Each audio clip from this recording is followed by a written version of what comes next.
una grande, medio-grande vasca battesimale. Perché è importante? È una delle pochissime vasche battesimali del suburbio romano e ci indica una fase di cristianizzazione delle campagne, una fase molto importante che parte appunto nella tarda antichità per appunto avvicinare alla nuova fede tutta la popolazione appunto che si sviluppava in queste campagne. Siamo nella villa di Sette Bassi, quindi siamo praticamente a pochi metri dalla stazione della metropolitana di Anagnina qui a Roma.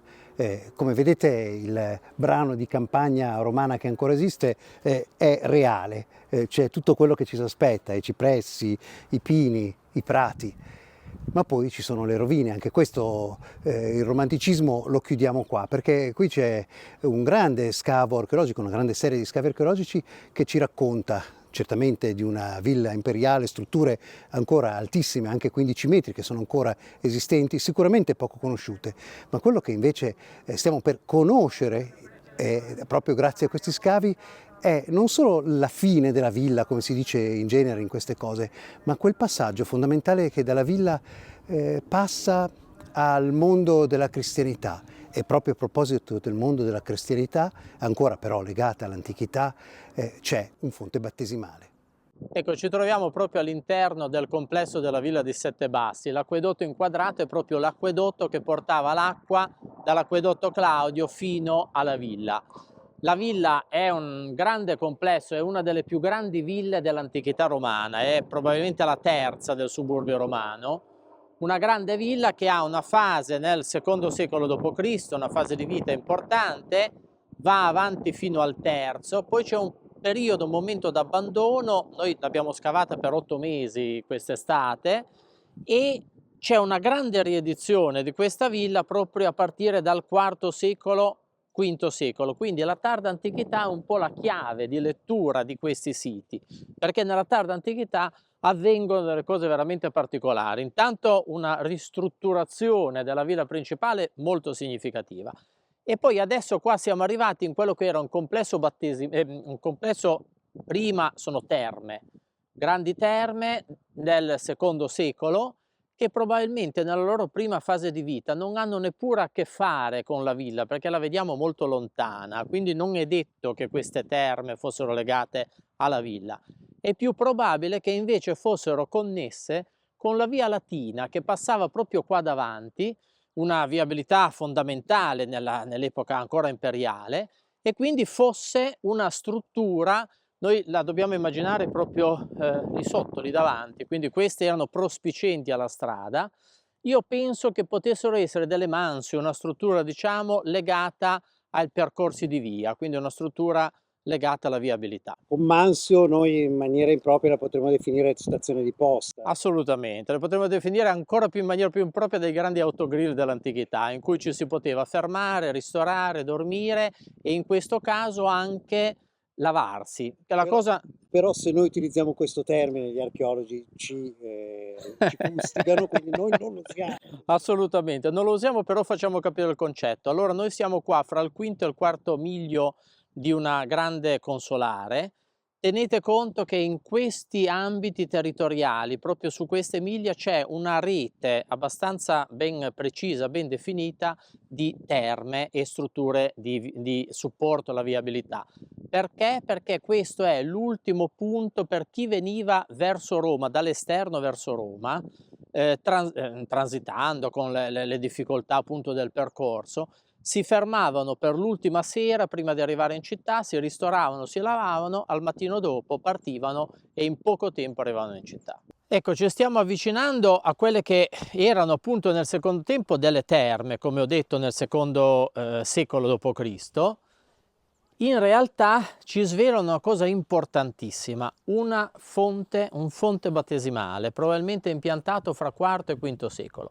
Qua devo ringraziare peraltro la professoressa Spera, Lucrezia Spera, una tardantichista importante a Roma e non solo, per la testardaggine, diciamo, di questo intervento. Io stesso non pensavo si trattasse di un battistero, pensavo fosse una vasca legata alle terme, mentre in realtà proprio la professoressa Spera ha insistito per approfondire lo scavo e ci siamo resi conto dal punto di vista stratigrafico che è un impianto nuovo, non c'entra con le terme ma c'entra con una fase, diciamo, di ristrutturazione di tutti questi ambienti che diventano da un lato probabilmente una chiesa funeraria all'interno, più dentro nel frigidarium, una chiesa funeraria, e poi invece in questo annesso viene collocato proprio una vasca battesimale. Ecco, cosa ci dice con buona approssimazione che è realmente una vasca battesimale e non nulla che sia una cosa tardo terme, insomma?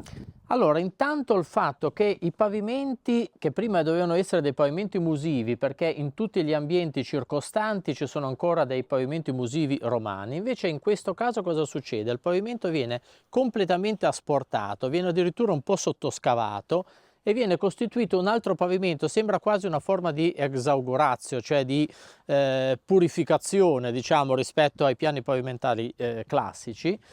Quindi viene tolto il pavimento antico, ne viene messo un altro e viene installata questa vasca, e addirittura lo si vede appunto con osservazioni di dettaglio in un momento in cui sono già stati tolti i marmi di rivestimento di tutti questi ambienti, viene steso un intonaco decorato con bande rosse, quindi anche questa attenzione, diciamo, per riconfigurare un ambiente ci dice, in qualche modo ci dimostra che c'è un'attenzione particolare, perché appunto era proprio un posto significativo. Quindi abbiamo questa sorta di ex inauguratio, abbiamo una ricostruzione da zero e abbiamo la cronologia che ci indirizza in quella direzione. Ancora a livello reperti non abbiamo ancora lucerne di tipo cristiano che ci possano aiutare. Allora, lucerne cristiane no, però poi vedremo col collega Paolo Dalmiglio, che è un archeologo medievista e cristianista. Ci tengo a dire che qua abbiamo affrontato questi scavi con degli esperti del settore. Questo è uno scavo molto delicato, che quindi andava affrontato non solo con un bravo archeologo, ma anche con un bravo archeologo che avesse una capacità di comprendere quelle che sono queste dinamiche nella tarda antichità di cristianizzazione. Qui siamo sì, nel cuore dello scavo in corso. Lo scavo si è concentrato in questo grande ambiente allungato.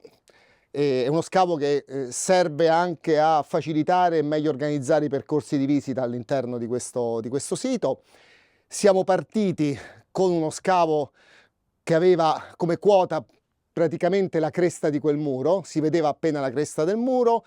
Immediatamente sotto lo strato di terreno vegetale è emerso un grande crollo ancora in posto delle volte che coprivano questo grande corridoio, quindi immaginiamo le reni delle volte crollate, collassate, sono state documentate, e dopodiché è stato ovviamente tolto questo crollo per poter indagare gli strati sottostanti, e è venuta fuori, è emerso questa struttura di forma circolare con un piano in cui parzialmente si conservano questi mattoni stracotti, infatti sono quasi neri, che testimoniano il fatto che su questo piano veniva acceso un fuoco. È in fase di studio, quasi certamente è una struttura che ha avuto una funzione anche di calcinaglia, quindi era un luogo dove si cuocevano i blocchi di calcare per realizzare la calce. Molte delle meraviglie della villa sono finite lì dentro. Sono finite lì dentro, esatto, ma c'è la possibilità, essendo una struttura piccola, che in realtà in almeno una prima fase avesse avuto anche addirittura la funzione di forno vero e proprio. È un discorso che adesso è in fase di studio. Teniamo conto che questa struttura si data al IX secolo d.C., sicuramente sulla base dei materiali ceramici che abbiamo trovato associati che coprivano questa struttura. Questa sezione cosa ci suggerisce? Questa sezione è interessante perché se nel IX secolo ci si muoveva, si camminava su questa quota, il piano attuale, 1,20 m più in basso, è un piano che anche qui sulla base dei materiali ceramici datiamo con una certa sicurezza attorno alla seconda metà del IV-V secolo. Quindi diciamo che 400 anni sono contenuti all'interno di questo pacco di terra, all'interno del quale poi si distinguono vari strati che mano a mano restituiscono materiali sempre più recenti, e questo è fondamentale per la ricerca archeologica. Strati di crollo con reperti interessanti. Abbiamo avuto strati con reperti interessantissimi, in quanto soprattutto negli strati successivi il pavimento su cui noi ci muoviamo, perché questo era un piano di calpestio, sono emersi dagli strati materiali archeologici legati a fasi di vita di questo luogo. Quindi contenitori per la conservazione dei cibi, contenitori per la cottura dei cibi, stoviglie di vario genere, cioè qui c'era una popolazione che abitava questo luogo. È emerso anche è stato appoggiato là sopra, poi lo possiamo vedere, è emerso anche una piccola macina per il grano e quindi chiaramente un'attività, poi magari dopo ci possiamo anche andare e facciamo un particolare. Quindi la cosa importante che è emersa da queste indagini è che abbiamo la certezza di una popolazione, proprio con l'idea dell'Amanzio, di un luogo di sosta, una popolazione che qui evidentemente era stanziale e viveva. Ecco, stiamo entrando nel frigidarium. Questo è proprio l'ambiente termale anche più riconoscibile, diciamo. Il frigidarium che cosa sono? Sono le vasche fredde, le vasche dove si facevano le abluzioni fredde. Vediamo questo ambiente a pianta quadrata con due grandi vasche laterali, una semicircolare, una quadrangolare, che erano appunto proprio le vasche dove si facevano le abluzioni termali. Su questo fronte, ma ormai sono tutte demolite, c'erano invece la parte calda, il calidarium. È importante questo vano perché nella tarda antichità, probabilmente appunto a partire dalla fine del IV, del V secolo, qua si installano sotto questi marmi delle sepolture.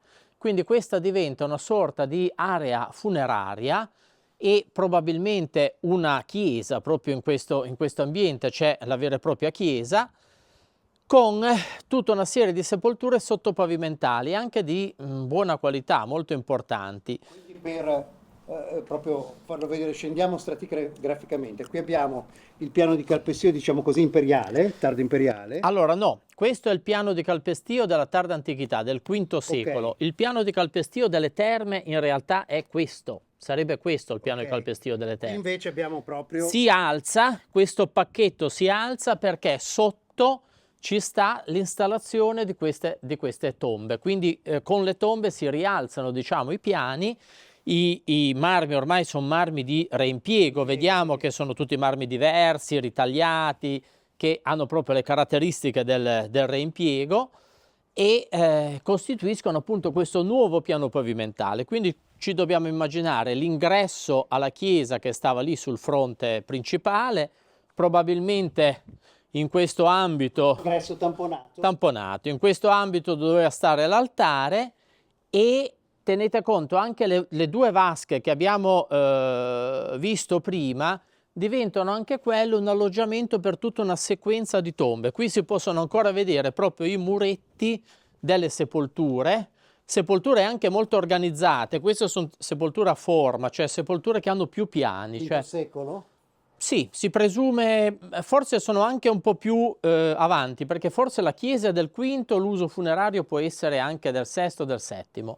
Mentre, chiedo scusa, queste colonne sono sempre rimaste in situ, cos'è un crollo? Questo è un crollo probabilmente dell'ultima fase. Noi ci dobbiamo immaginare che probabilmente quando lì ci sono tutte le tombe, c'è comunque una struttura, una sorta di architrave su colonne che era già presente anche nell'impianto romano, che viene poi probabilmente proprio chiuso con una serie di transenne, perché su quei muri, anche se sono stati restaurati un po' così velocemente, però si vedono ancora le tracce, che sono queste qua, della collocazione, diciamo, di un sistema di transenne che doveva chiudere questo ambiente, che ovviamente non può essere relativo alla vasca, perché la vasca avrebbe dovuto avere un accesso libero, può essere invece relativo a questa funzione funeraria, quindi una chiusura, diciamo, per cappelle funerarie, diventano due grandi cappelle funerarie, chiusere queste transenne. A un certo punto la chiesa muore, scompare. Quando la chiesa scompare è un bel dilemma. Adesso stiamo scavando, perché questi sono purtroppo sono scavi fatti nel 2000, quindi non abbiamo dei dati, erano scavi di emergenza fatti in relazione alle attività di restauro, perché qua stava crollando questa struttura, quindi si è dovuto fare un restauro anche veloce e queste attività di scavo sono state fatte in quel periodo.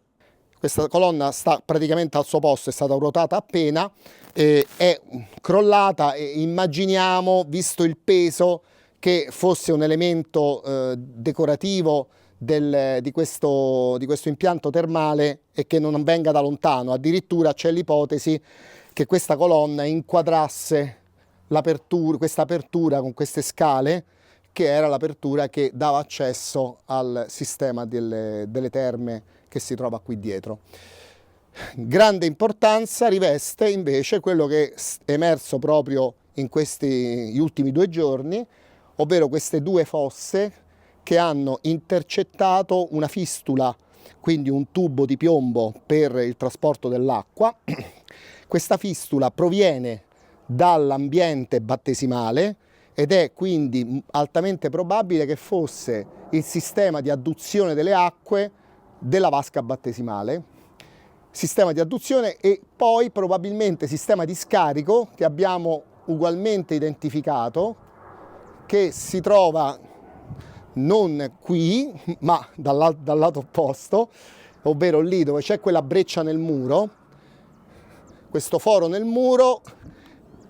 All'interno di questo foro è ricavato questo piccolo canale che con ogni probabilità era per l'appunto lo scarico delle acque della vasca battesimale.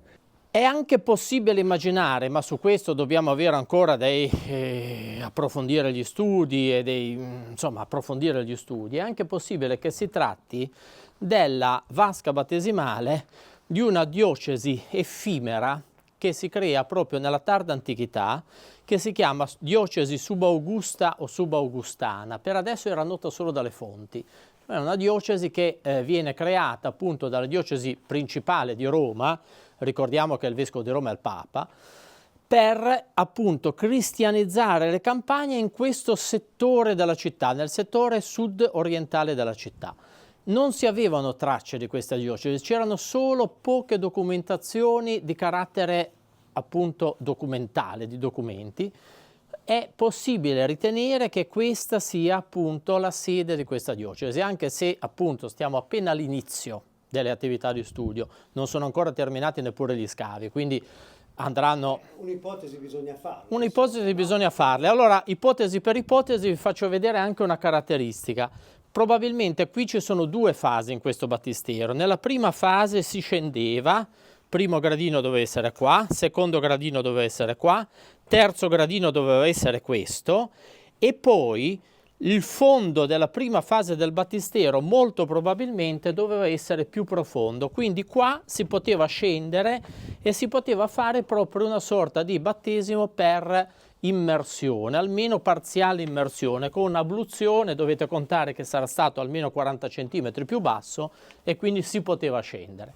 Qui siamo in un punto in cui adesso qui lasciamo perdere la freddezza archeologica, il fascino. Assolutamente, assolutamente. Questa è una delle tracce più tangibili appunto di questa attività che si protrae appunto per secoli per cristianizzare le campagne, che è un'attività complessa, difficile, che la Chiesa insomma si impegna particolarmente, appunto anche con la nascita di queste diocesi che sono diocesi effimere, che poi una volta che hanno finito la loro funzione si perdono, quindi questa diocesi nell'Alto Medioevo, probabilmente nell'VIII, nel IX secolo non vive più, ed è un motivo per cui si è persa anche la memoria di questo battistero, perché viene cessata, diciamo, la funzione molto in antico.